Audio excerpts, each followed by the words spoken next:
Seorang remaja lelaki Palestin berusia 13 tahun maut manakala dua lagi cedera selepas bom lama milik Israel meletup di lembah tengah Jordan pada Selasa.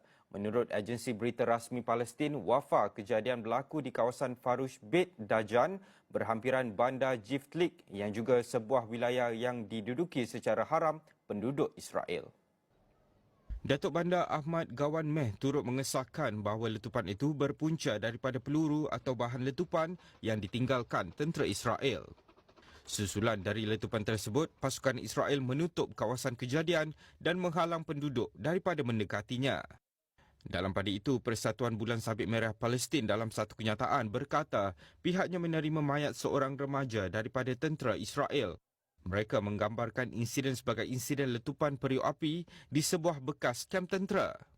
Tentera Israel menyifatkan kawasan itu sebagai zon tembakan aktif yang dilarang dimasuki orang awam kerana amat berbahaya sambil mendakwa siasatan lanjut sedang dijalankan.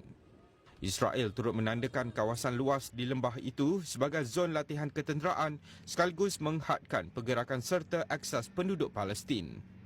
Pada Julai 2024, Mahkamah Keadilan Antarabangsa ICJ dalam satu keputusan bersejarah mengisytiharkan pendudukan Israel ke atas wilayah Palestin sebagai tidak sah dan menyeru kesemua penempatan di tebing barat dan Baitul Maqdis Timur dikosongkan.